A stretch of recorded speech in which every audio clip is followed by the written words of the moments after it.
It's pretty amazing. And the one I'm going to introduce, actually, I probably wasn't ready for him just because I didn't really know him until I went to Iowa State University as a freshman. And by the way, I was probably a kid that scared to go away from home when I was a kid. Just kind of a homebody.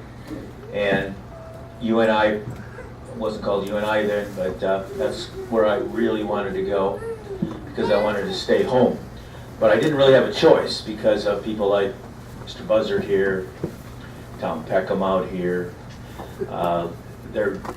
His dad, my dad were best friends, and when it come down right to it, they were the team that was getting it done, and that's where I had to go. But I wasn't going to make it by myself automatically. I mean, I could probably be okay in the wrestling room, but outside the wrestling room, I wasn't going to make it. Just so happens I was in a dormitory. I had to live in the dorms, and I was in this house. It's called Ritchie House. I don't know why the name, who Ritchie was, but never looked that up.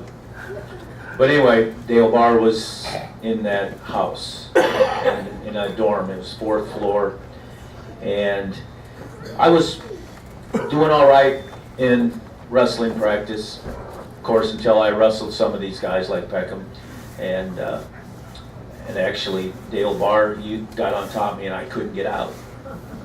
But I'm not a quitter, and I just kept going. I don't think you ever wrestled anybody that probably just was getting hammered but kept going.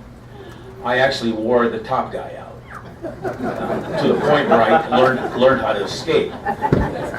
So, you know, that's amazing. Everybody else probably after 2 or 3 minutes, you know, the guy's got an arm bar on you and he's riding you and he's just about pinning you. He's not pinning me because I'm going to have to break both arms, which he didn't, but I don't know, maybe they are. But anyway, so where he helped me was nobody's going to hold me down after that. Nobody was going to hold me down. And even later on when I took on Peckham, as big as Peckham is, you know, he held me down, but again, I learned to be able to tire him out from the bottom and come out eventually. But what he really did for me is he had a roommate that was a pretty serious student, and Dale Bahr was a serious student, and I really wasn't. I went to college to wrestle. I just want you to know that. And it worked. There's no doubt. I've been wrestling my whole life. And you pretty much wrestle your whole life, you know. But I've been in it and strong. And so he had a roommate that was helping me academically. I mean, not cheating or anything. But we had some classes together, and I needed some tutoring beyond the class. Because when I was in the class, if you looked at my notes, it's like this paper. It wasn't the notes of the class. This is the notes of my speech, but when I come back and I look at my notes, they were all about wrestling. My mind was on wrestling, and I was, you know, firing myself up for practice. Or if I had somebody that I was shooting for, it'd be a cheerleader, you know, that kind of stuff. I'd be a pin so-and-so or something like that. So I have to give, you know, Dale Bahr a lot of credit for actually making sure that I had that right adjustment, not just in wrestling, but academically. And that's really crucial, because otherwise you're not going to be around for a long period of time without that adjustment. So anyway, enough. I'll bring Dale up here, even though I might have been here originally in '88, and I'm still waiting for you. So here you are, just a few years later, Dale Bahr.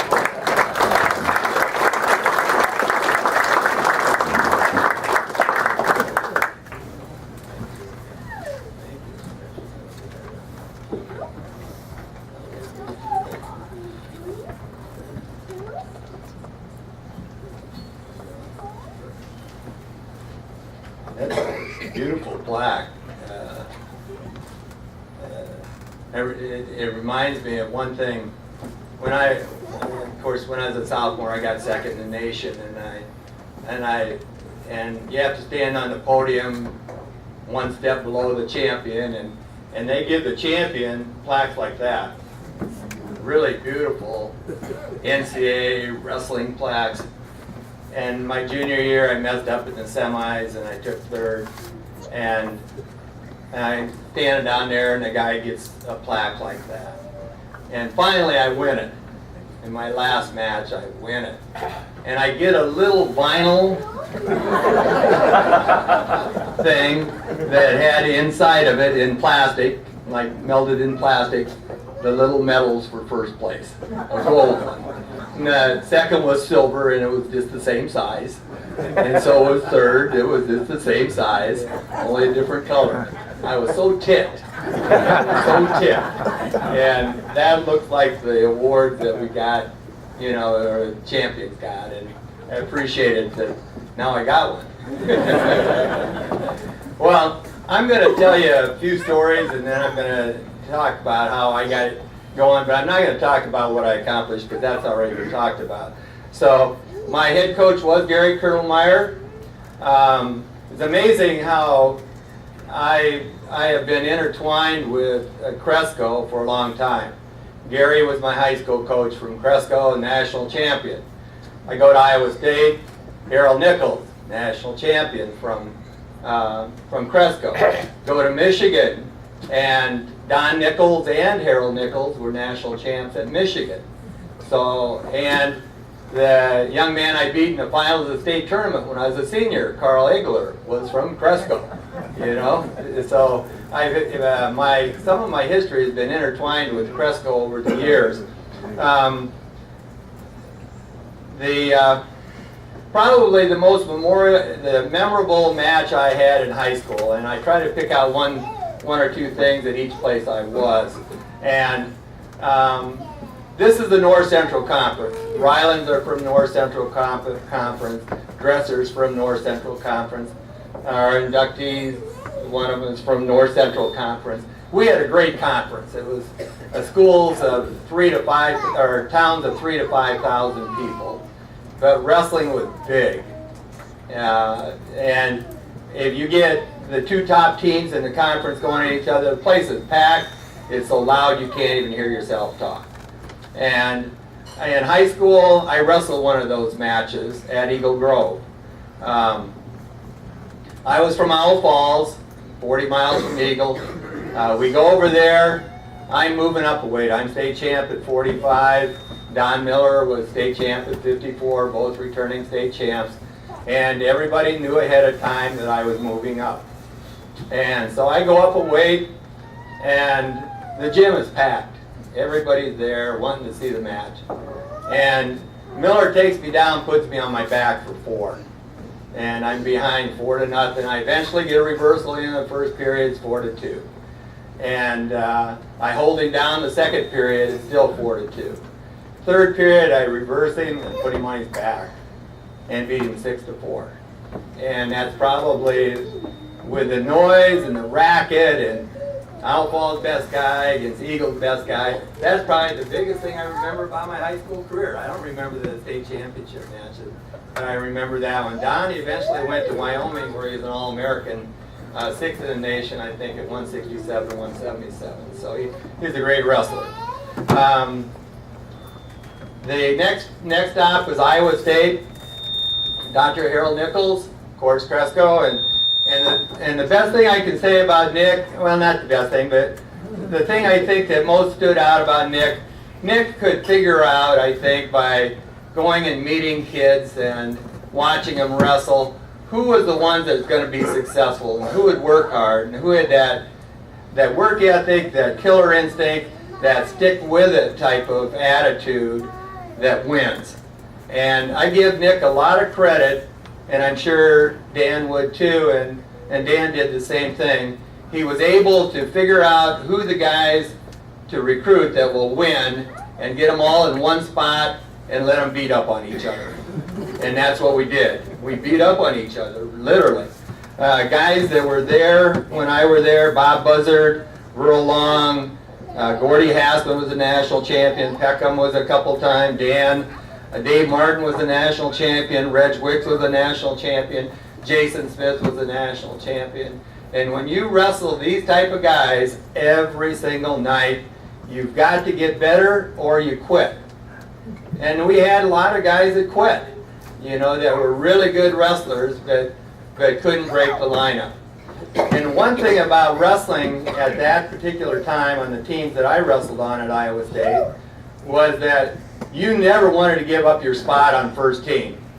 If you had a tryout and you lost, or you got sick, or you got the flu, or maybe you didn't want to make weight for the next match, somebody else would take your job and you may never get it back. There were that many good guys in the room.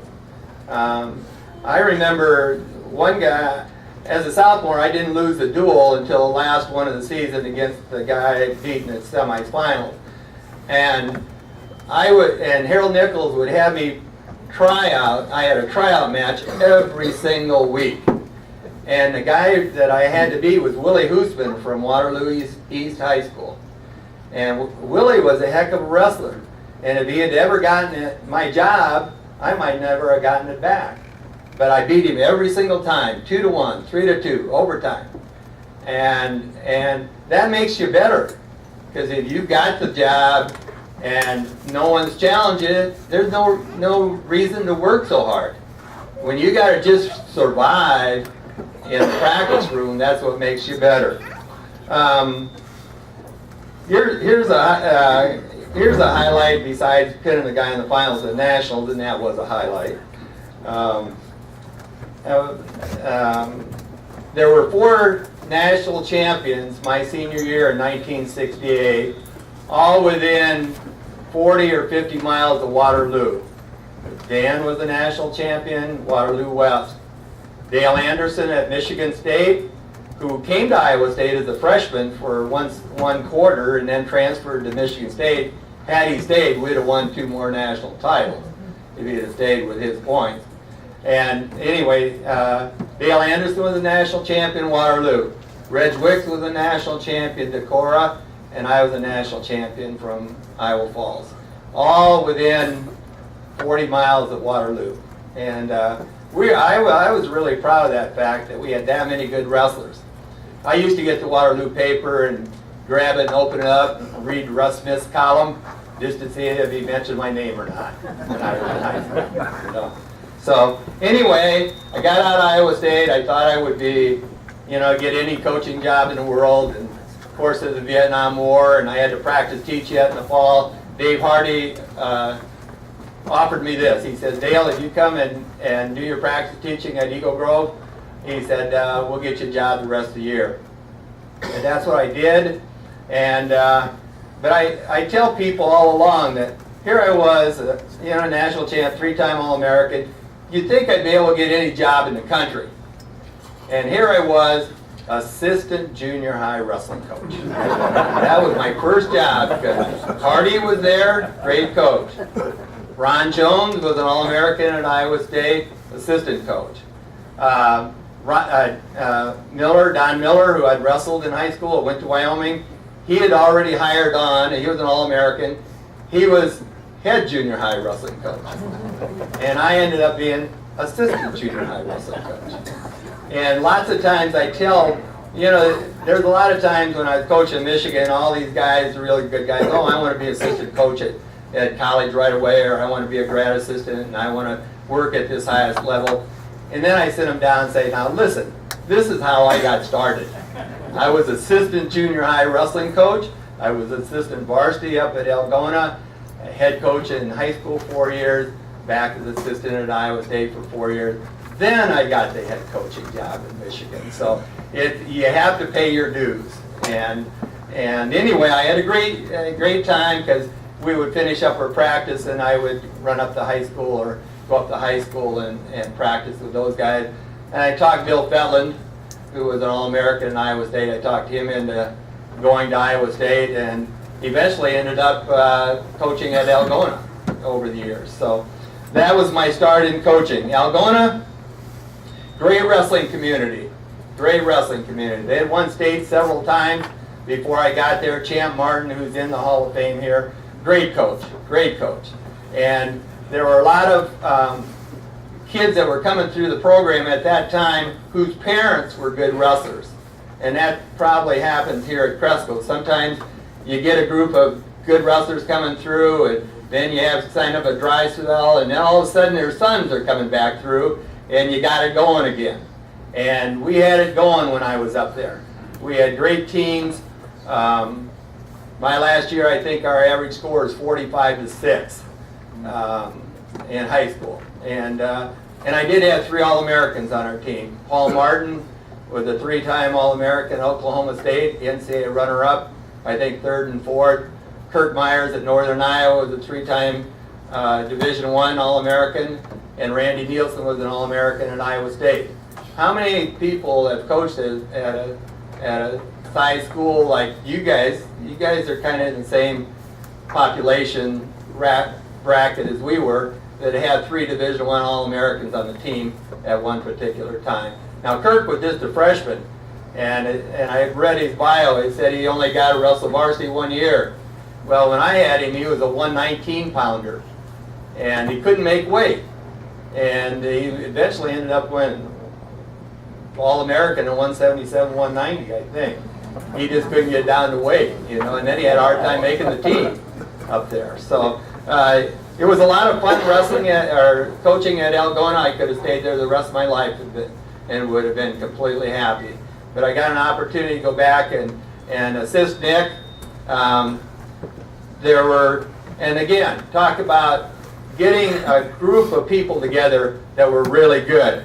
You know, Mike Land, the national champion, was there. Bob Holland, a freshman, got 2nd in the nation.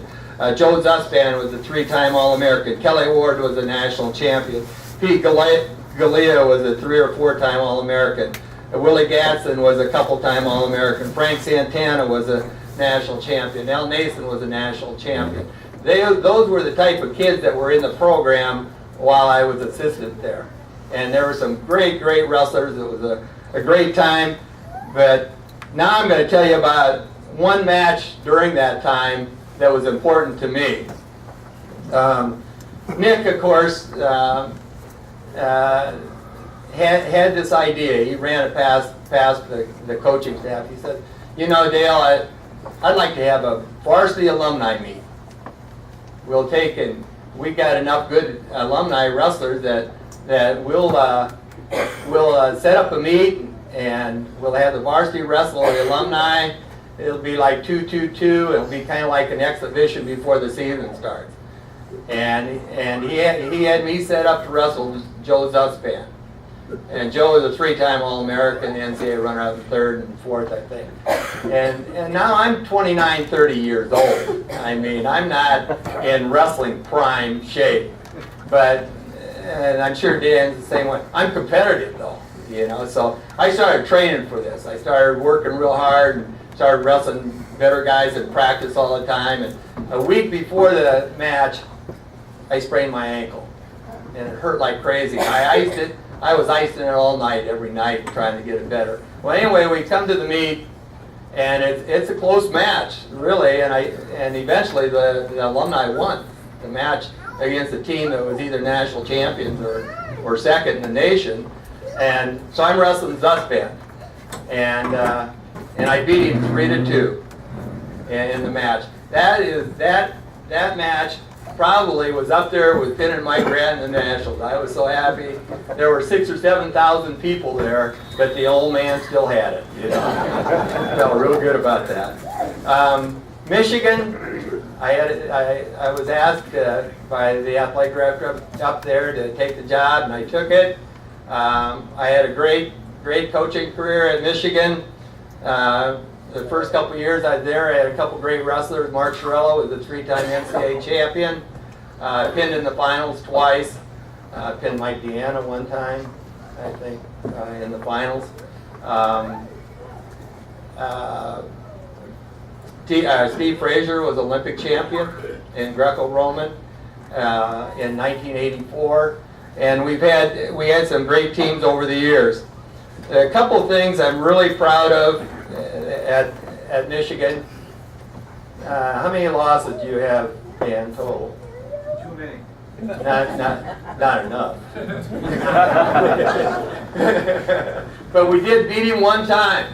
And there's a lot of coaches in the Big Ten Conference that never beat Dan. You know, Dwayne Clevin from Wisconsin had some great teams. Great individual wrestlers, never beat Dan. And I don't know if Jay did, probably did eventually, did he? One. Well, I nicked him one time.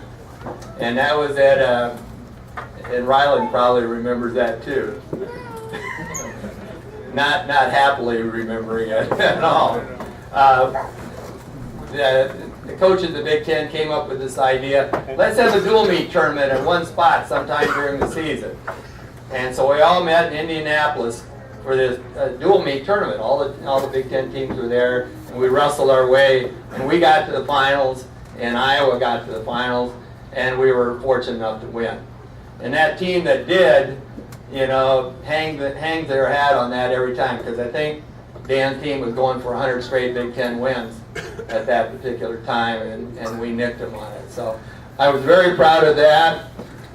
Two other things I'm proud of: all my graduates are good students. They get good jobs. They're motivated. The heavyweight that was second, third in the nation, that graduated the year before, not this year. He lost to Snyder in the finals this past year, and he eventually ended up second in the World Championships. His first year of wrestling world competition in Greco-Roman, pinned his way to the finals. His major was aeronautical engineering, and he got his master's in mechanical engineering because he went 5 years. So I'm proud of a lot of our kids that did that type of thing, and I'm very proud of that fact. And I'm also proud of the fact that when I retired from coaching in '99, the fellow who took over was my assistant, Joe McFarland, and he did a great job. He had second. He was second in the nation, third, fifth, fourth in the nation. He did an outstanding job. I recruited him from North Olmsted in Cleveland, Ohio, and he was a 4-time All-American for me. I'm proud of the fact that he took our program and even took it to greater heights.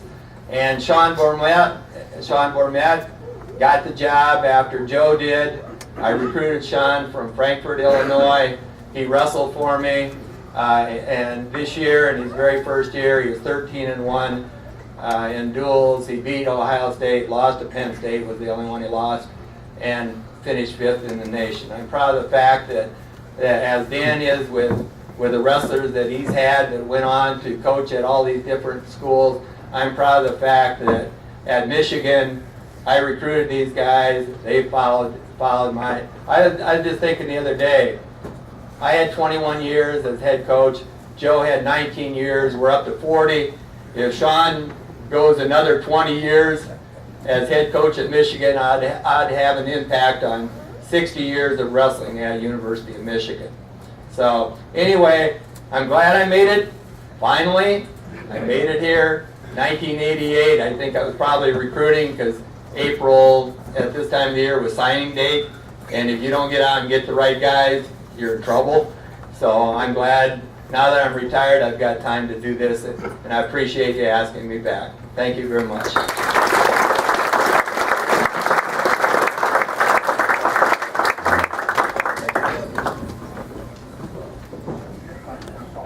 Thanks, Dale. It was worth the wait. We appreciate you coming back.